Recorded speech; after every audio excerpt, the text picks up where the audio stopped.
Hello दोस्तों, कैसे हो आप सभी। स्वागत है आपका आपके अपने YouTube channel Pawan Singh lectures में। और आज का हमारा टॉपिक है उत्तराखंड में ब्रिटिश कमिश्नर। और उत्तराखंड में ब्रिटिश कमिश्नर से संबंधित आज ये हमारा दूसरा वीडियो है। यदि आपने इससे पहला वीडियो नहीं देखा तो उसे जरूर देखें, उसका लिंक डिस्क्रिप्शन में मिल जाएगा। तो आइए शुरू करते हैं। अब आता है हेनरी रेंजे। जो हेनरी रेंजे है, इनका जो शासन काल 1856 से लेकर 1884 तक चलता है। और यह उत्तराखंड में सबसे अधिक समय तक शासन करते हैं, लगभग 28 वर्षों तक। यह स्काउटलैंड के निवासी थे। यदि हेनरी रेंजे की हम बात करते हैं तो यह स्काउटलैंड के निवासी थे। और जो डलहौजी था, जिन्होंने हड़प नीति अपनाई थी और सबसे पहले सतारा पर कब्जा करा था, उसी के भाई डलहौजी के कहते हैं चचेरे भाई थे। ऐसे भाई चचेरे भाई थे। और लुसिंगटन जो हमने पढ़ा कुमाऊं कमिश्नर लुसिंगटन की बेटी से रेंजा क्या होता है, विवाह हो जाता है। और यह सर्वाधिक समय तक लगभग 28 वर्षों तक कमिश्नर पद पर रहते हैं। और इनका जो शासन काल होता है बहुत ही कुशल और एक उदारवादी की तरह ही शासन करते हैं। हर जनता को इनका जो शासन होता है ना बहुत पसंद आता है, बहुत अच्छा लगता है। इसलिए इन्हें कुमाऊं का बेताज बादशाह कहा। जनता ने क्या कहा, कुमाऊं का बेताज बादशाह कहा। और इन्हें राजा राम जी की उपाधि भी दी गई है। इनके शासन काल को देखते हैं। जबकि जो बीडी पांडे है, उन्होंने रेमजे को कुमाऊं का क्या कहा, केसरी। कुमाऊं का केसरी किसने कहा, बीडी पांडे ने। रेमजे को क्या कहा, कुमाऊं का केसरी कहा, हेनरी रेमजे। यदि हेनरी रेमजे की बात करते हैं तो जो 1857 की क्रांति होती है, यहाँ पर थोड़ा सा टाइप मिस्टेक है। 1857 की क्रांति होती है तो ये कुमाऊं कमिश्नर होते हैं। आप लोगों से पूछ लिया जाएगा कि 1857 की क्रांति के समय कुमाऊं का कमिश्नर कौन था, तो आपका आंसर हो जाएगा हेनरी रेमजे। और इसी के शासनकाल में उत्तराखंड में ब्रिटिश काल का स्वर्णकाल कहा जाता है। इसी के शासनकाल को ब्रिटिश काल का, किस काल का, ब्रिटिश काल का स्वर्णकाल कहा जाता है उत्तराखंड के। इसके प्रमुख कार्यों में 1848 ईस्वी में जो रेमजे इसने सबसे पहले क्या, जो कुष्ठ रोगी थे उनकी ओर ध्यान दिया। जो कुष्ठ रोगी थे उनकी ओर ध्यान दिया। उनके लिए छोटे छोटे ईंट और पत्थरों से भवनों का निर्माण करा। इसका निर्माण करा, मकानों का निर्माण करा कुष्ठ रोगी के लिए 1848 में। नेक्स्ट आता हमारा 1858 ईस्वी में पादरी, जिसे हम पास्टर बोलते हैं अंग्रेजी में, विलियम बटलर ने नैनीताल के अंदर मैथोडिस्ट चर्च की क्या की है, स्थापना की है। दोबारा से एक बार फिर से 1858 में विलियम बटलर ने नैनीताल में भारत का प्रथम मैथोडिस्ट चर्च की क्या की है, स्थापना की है। और ऐसा माना जाता कि जो हेनरी रेमजे थे ना, उसने क्या करा था, ईसाई धर्म, यानी कि प्रत्येक लोगों को ना ईसाई धर्म में बदलना चाहता है। यानी कि जो उत्तराखंड में जब ये कुमाऊं कमिश्नर था तो ये चाहता था कि जो पूरा का पूरा कुमाऊं है ना वो ईसाई धर्म में बदल जाए। तो ईसाई बनाना चाहता था सबको, ऐसा माना जाता है।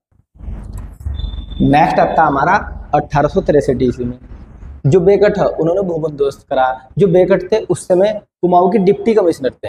हेनरी रेमजे कमिश्नर थे, उनके नीचे डिप्टी कमिश्नर का जो पदभार संभाल रखा था वो बेकट में संभाल रखा था। इसलिए 1863 में बेकट ने बंदोबस्त करवाया। यदि पूछ जाए कि बेकट बंदोबस्त किसने करवाया तो ध्यान रखना बेकट ने करवाया। और किसके शासनकाल में आया, तो हेनरी रेमजे के शासनकाल में होता। और पहली बार इसके अंदर वैज्ञानिक पद्धति का प्रयोग किया गया। यदि आप लोगों से पूछ लिया वो कौन सा बंदोबस्त है जिसके अंतर्गत पहली बार वैज्ञानिक पद्धति का प्रयोग किया गया, तो वो होगा बेकट बंदोबस्त, जो 1863 में किया जाता।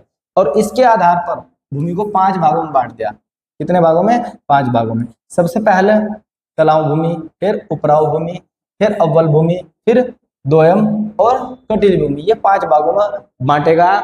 फिर आता 1867 में 1867 में नैनीताल में प्रथम भूस्खलन आया। पहली बार क्या है, भूस्खलन आया। ये भी हेनरी रेमजे के शासनकाल में ही आता। तो उस समय क्या करते हैं हेनरी रेमजे, लोगों की सुरक्षा के लिए, सुरक्षा के लिए, बाढ़ से बचने के लिए एक कमेटी गठित करते हैं जिसे बोलते हैं hill side safety committee. Hill side safety committee का क्या किया उन्होंने, गठन किया 1867। वेरी मोस्ट इंपोर्टेंट, बहुत ज्यादा पूछे जाने वाला क्वेश्चन है ये, पूछा जाता है हिल साइड सेफ्टी कमेटी का गठन किसने किया, तो हेनरी रेमजे। कब किया, 1867। मुख्य उद्देश्य था कि जो भूस्खलन, बाढ़, इनसे की क्या हो सके, सुरक्षा की जा सके। रेमजे ने 1850 में रामनगर शहर को बसा, किसे बसा? रामनगर। रामनगर नैनीताल बहुत ज्यादा प्रमुख है, उत्तराखंड बोर्ड यहीं से आप लोगों का, यूपीएससी वालों का। तो ये किसने बसाया था? हेनरी रेमजे ने 1850 में। रेमजे ने हल्द्वानी में जो गोला नदी पड़ती है, हल्द्वानी के अंदर कौन सी नदी पड़ती है? गोला नदी पड़ती है, उसकी सिंचाई के लिए नहरें निकलवाई। क्या निकलवाई? नहरें। नेक्स्ट देखते हैं। 1883 से 1884 ईस्वी में बरेली से लेकर हल्द्वानी तक काठ गोदाम, हल्द्वानी काठ गोदाम तक रेलवे लाइन बिछाई गई। कहाँ से लेकर? बरेली से काठ गोदाम, बरेली से काठ गोदाम तक जो रेलवे लाइन बिछाई हुआ किसने बिछाई? हेनरी रेमजे ने 1883 से 1884 में बरेली से लेकर काठ गोदाम तक रेलवे लाइन बिछाई। रेमजे ने नैनीताल को स्कूली शिक्षा का केंद्र के रूप में क्या किया है? विकसित किया, और अनेक स्कूल की उन्होंने अपने शासनकाल में स्थापना की है। सभी के सभी स्कूल बार बार एग्जाम से पूछ लिए गए, तो अच्छी तरीके से याद रखना। मिशन स्कूल की स्थापना हेनरी रेमजे ने 1850 में करी। फिर आता शेरवुड कॉलेज, शेरवुड कॉलेज की जो स्थापना की है वो 1867 में की है। ऑल सेंट कॉलेज की स्थापना की है 1869 में। सेंट मैरी कॉन्वेंट स्कूल की स्थापना की है 1878 में। और वेलीजली हाई स्कूल की स्थापना की है 1884 में। और सेंट जोसेफ कॉलेज की जो स्थापना है वो की है 1888 ईस्वी में। तो इस प्रकार से इन्होंने 6 कॉलेजों की क्या की है? इनकी स्थापना की है। अच्छी तरीके से आपको याद रखना है। 50 में मिशन स्कूल की स्थापना की, 67 में शेरवुड कॉलेज की स्थापना की, 69 में ऑल सेंट कॉलेज की स्थापना की, 78 में सेंट मैरी कॉन्वेंट की स्थापना की, और 84 में वेलीजली हाई स्कूल, और 88 में सेंट जोसेफ कॉलेज की उन्होंने क्या की है? स्थापना की है। नेक्स्ट कमिश्नर आते हैं हमारे एच.जी. रोज। एच.जी. रोज के जो शासनकाल हो 1885 से लेकर 1887 तक माना जाता है। और एच.जी. रोज के शासनकाल में सबसे महत्वपूर्ण घटना घटती है कांग्रेस की स्थापना। कांग्रेस की जो स्थापना होती है 1885 ईस्वी में होती है। ऑक्टोरियम हुम द्वारा ये की जाती है। जो अंग्रेज था 1885 ईस्वी में भारतीय राष्ट्रीय कांग्रेस का क्या होता है? गठन होता है। फिर 1887 में दो ही बहुत महत्वपूर्ण घटना, 1887 ईस्वी में लेसडाउन में गढ़वाल राइफल की क्या की जाती है? स्थापना की जाती है। तो आप लोगों से दो ही क्वेश्चन पूछे जाएंगे। गढ़वाल राइफल की जो स्थापना किसके शासनकाल में हुई? एच.जी. रोज। गढ़वाल राइफल की स्थापना कब हुई? 1887 में। गढ़वाल राइफल की जो स्थापना वो कहाँ हुई? तो कहाँ हो रखी? लेसडाउन। तो ये 3-4 क्वेश्चन बन जाएंगे यहाँ से आप लोगों के। फिर नेक्स्ट हमारा J.R. गिर्ग 1887 लेकर 1889 तक इसका शासनकाल लगता है। और इसके शासनकाल की सबसे महत्वपूर्ण घटना 1869 ईस्वी में हथियारों को रखने के लिए लाइसेंस नीति अपनाई गई। क्योंकि उस समय क्या था, जो भारतीय लोग थे उनके पास ना अनेक हथियार थे, लोग बाग हथियार रखना स्टार्ट कर देते हैं, और अंग्रेजों को इस बात का डर होता कहीं ऐसा ना हो कि जो भारतीय और हमारे ऊपर आक्रमण न कर दे। यदि इनके पास इतने हथियार होंगे तो एक दिन ऐसा होगा हमारे ऊपर क्या करेंगे? आक्रमण करेंगे। इस चीज से बचने के लिए इन्होंने क्या किया? लाइसेंस नीति अपनाई कि जिस पर लाइसेंस होगा ना वही हथियार रख सकता, अन्यथा कोई भी हथियार नहीं रखेगा। तो लाइसेंस नीति कब अपनाई? 1879 में। किसके शासनकाल में? J.R. गिर्ग। क्या भाई? गिर्ग। गिर्ग से याद कर लियो गन, ये गन रखने की नीति। ज्ञात गिर्ग और ज्ञात ही गन आपके याद रहोगी। ज्ञात गिर्ग और ज्ञात गन, यानी कि गन रखने की जो नीति है कौन लेगा, उसमें लाइसेंस किसने लागू करे? तो गिर्ग याद रहोगा आप लोगों को। फिर आता नेक्स्ट J.S. कैंपबेल। जो J.S. कैंपबेल इनका जो शासनकाल है 1906 से लेकर 1913 तक माना जाता है। और इनके शासनकाल में 3-4 महत्वपूर्ण घटना घटी। कैंपबेल ने 1907 ईस्वी में कीर्ति शाह के शासनकाल में टिहरी आए थे। किसके शासनकाल में आते हैं? टिहरी। कीर्ति शाह के शासनकाल में क्या आते हैं?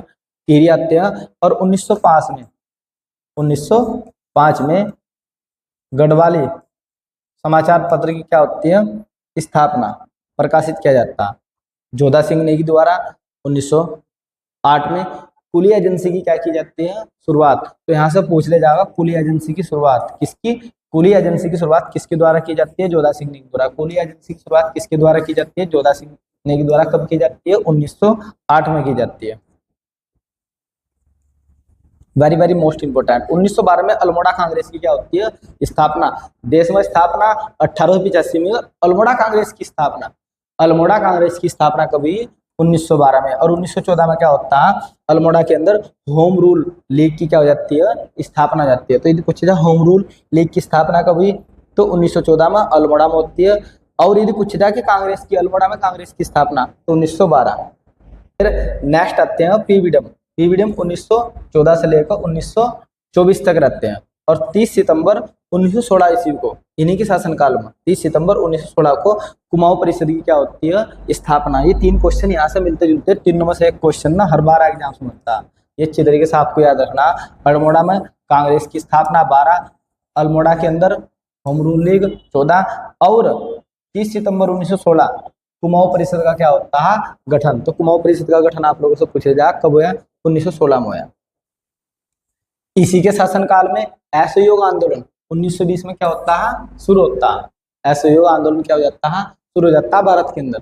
1921 में कुली बेगार, 1921 में कुली बेगार जो प्रथा होती है उसका क्या जाता है, अंत हो जाता है। आप लोगों ने पढ़ा हुआ कुली बेगार प्रथा, जिसमें लोगों से पैसे नहीं दिए जाते, काम ले जाता, उसको बोलते थे कुली बेगार प्रथा। ये अंग्रेजों ने शुरू की थी और इसका अंत किया जाता है सराय नदी के तट पर। किस पर, सराय नदी के तट पर, जो बागेश्वर में सराय नदी है उसके तट पर कुली बेगार प्रथा का अंत कर दिया जाता है 1921 में। और 1923 ईस्वी में जो कुली एजेंसी बनी थी, जब कुली बेगार प्रथा का अंत होगा तो जो कुली एजेंसी है उनकी क्या हो जाती है, समाप्ति। तो 1923 में कुली एजेंसी क्या हो जाती है, समाप्त हो जाती है। हमारा एनसी स्टिप, इनका जो शासनकाल है 1925 से लेकर 1931 तक माना जाता है। और इनके समय में 1929 में नायक बालिका रक्षा कानून बनता है। ये पूछ ले जाएगा नायक बालिका कानून किसके समय में बनता है, तो स्टिप। और कब बनता है, 1929 में। और एक महत्वपूर्ण घटना 23 अप्रैल 1930 को पेशावर कांड होता है। क्या होता है, पेशावर कांड होता है इसी के समय। तो ध्यान रखना, पेशावर कांड पूछ ले जाएगा। पेशावर कांड के जो नायक थे वे कौन थे, वीर चंद्र सिंह गढ़वाली। 30 मई 1930 को टिहरी में रवई कांड होता है। क्या होता है, रवई कांड, इसी के शासनकाल में रवई कांड या तिलाड़ी कांड।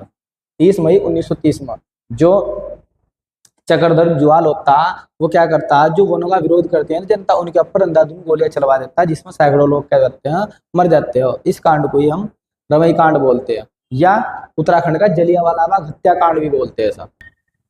अब आता है इबर्टसन। जो इबर्टसन का शासनकाल है 1930 से लेकर 1940, ये थोड़ा सा टाइपिंग मिस्टेक है। इबर्टसन का शासनकाल क्या, 1935 से लेकर 1940 माना जाता। और इन्हीं के समय क्या होता है, गांधी आश्रम की स्थापना होती है।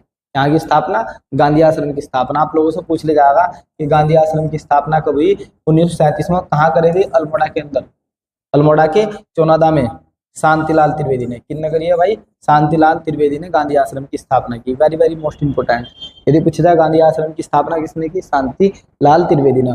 कहाँ करी, अल्मोड़ा में। कब की, 1937 में। नेक्स्ट आता है जेसी एक्टन, जो उनका शासनकाल 1941 से लेकर 1943 तक के इनका शासनकाल होता है। और इनके शासनकाल में भारत छोड़ो आंदोलन 1942 में शुरू होता है। 5 सितंबर 1942 में अल्मोड़ा के साल्ट क्षेत्र में, इसमें साल्ट क्षेत्र में खुमाड़ गांव में, इसमें खुमाड़ गांव में कांग्रेस के कार्यकर्ताओं पर क्या चलाई जाती है, गोली चलाई जाती है, जिसमें 2 सगे भाई क्या हो जाते हैं, शहीद हो जाते हैं। आप लोगों ने पढ़ा होगा साल्ट कांड, तो इसे साल्ट कांड के नाम से जाना जाता है। तो साल्ट कांड कब हुआ था आप लोगों का, 5 सितंबर 1942 को। डब्ल्यू फिनले, इनका जो शासनकाल है 1943 से लेकर 1947 तक रहता है। और ये 23वें कमिश्नर होते हैं और ब्रिटिश के अंतिम कमिश्नर। तो ये कुमाऊं के अंतिम कमिश्नर होते हैं। यदि पूछ ले जाए कि कुमाऊं का अंतिम कमिश्नर कौन है, तो फिनले। इससे याद रखियो फाइनल, यानी कि कमिश्नर फाइनल हो गए बिल्कुल लास्ट, तो इसलिए फाइनल तो फिनेल है, याद रखना। ये कौन था, अंतिम कुमाऊं कमिश्नर। और जो भारत का था केएल मेहता, केएल मेहता 1947 से लेकर 1948 तक। और यह कुमाऊं का प्रथम भारतीय कमिश्नर। यदि आपसे पूछ लिया कुमाऊं का प्रथम भारतीय कमिश्नर कौन था, तो केएल मेहता। इस प्रकार से जो हमारे कमिश्नर में कंप्लीट हो जाते हैं। और इनसे रिलेटेड जो मोस्ट इंपोर्टेंट एमसीक्यू उन्हें देख लेते हैं। अब देखते हैं कि हमने कितना सीखा, कितना हमने याद किया। कुमाऊं के किस कमिश्नर के काल को कुमाऊं में ब्रिटिश काल का स्वर्ण काल कहा जाता है। ब्रिटिश काल का, किस काल का, ब्रिटिश काल का स्वर्ण काल कहा जाता है। तो किसके शासनकाल को बोलते हैं, कुमाऊं का बेताज बादशाह, जिसने बहुत अच्छा शासन किया। क्या नाम था, हेनरी रेमजे। तो इसका आंसर हो जाएगा C, C is the right answer. Kumaon का बेताज बादशाह किसे कहा गया, तो किसे कहा गया, कैम्पबेल नहीं, डब्ल्यू ट्रेन नहीं, कर्नल गोयल नहीं। इसमें जो थोड़ी सी टाइपिंग मिस्टेक है उसके लिए खेद है, जो हमारे टाइपिंग मास्टर है कभी कभी मिस्टेक कर दो तो उसके लिए खेद है। उसका आंसर हो जाएगा हेनरी रेंजे। तो D is the right answer. तो क्या हो जाएगा इसका आंसर, कुमाऊं का बेताज बादशाह हेनरी रेंजे। नेक्स्ट आता विकेट भूबंदोबस्त कब किया गया? विकेट भूबंदोबस्त कब होता? 1860 में नहीं, 1839 में नहीं, 1863 में। तो कब होता? 1863 में होता। किसके द्वारा? विकेट द्वारा किया जाता। ये डिप्टी कमिश्नर होते हैं कुमाऊं के। और किसके शासनकाल में होता? हेनरी रेंजे के। नेक्स्ट आता गढ़वाल राइफल की स्थापना कब की गई? तो गढ़वाल राइफल की स्थापना पूछी जा रही है, तो कहाँ की जाती है? अल्मोड़ा में। गढ़वाल राइफल की स्थापना अल्मोड़ा में होती है 1887 में। हथियारों को रखने के लिए लाइसेंस नीति किसने बनाई थी? तो लाइसेंस नीति पूछ रहा है कि लाइसेंस, और लाइसेंस बनना आपको कहा था, गन याद कर लियो। क्या याद कर लियो? गन, और गन में ग्रीक, तो इससे आपको याद हो जाएगा ग्रीक। तो ये हो जाएगा जे.आर. ग्रीक। तो किसने अपनाई थी? जे.आर. ग्रीक ने। नेक्स्ट आता कुली एजेंसी की स्थापना। कुली एजेंसी की स्थापना किसने की है? तो कुली एजेंसी की स्थापना किसने की है? बद्रीनाथ पांडे, हरगोविंद, जोधा सिंह नेगी या जोधापुर सिंह पांडे। तो ये आंसर हो जाएगा C is the right answer. Jodha Singh Negi द्वारा 1908 में किसकी स्थापना की गई थी? कुली एजेंसी की स्थापना। नेक्स्ट देखते हैं उत्तराखंड के प्रथम गढ़वाली समाचार पत्र का प्रकाशन कब होता है? वेरी वेरी मोस्ट इंपोर्टेंट, ये क्वेश्चन भी बहुत पूछा जाता है, आगामी परीक्षाओं में देखने को मिलेगा। तो कब होता है? 1905 में। तो D is the right answer. Next हमारा अल्मोड़ा अखबार की स्थापना कब हुई? तो अल्मोड़ा अखबार की स्थापना कब होती है? 1870, 1871, 1872, 1812। तो कब होती है अल्मोड़ा अखबार की? ये हो जाएगा 1871। नेक्स्ट आता गांधी जी ने सर्वप्रथम उत्तराखंड के किस स्थान पर यात्रा की? यानी कि जो गांधी जी थे वो सर्वप्रथम सबसे पहला कहाँ आते हैं? तो किस स्थान पर आते हैं? हरिद्वार में आते हैं। कहाँ आते हैं? हरिद्वार। और दूसरी बार में कहाँ आते हैं? देहरादून।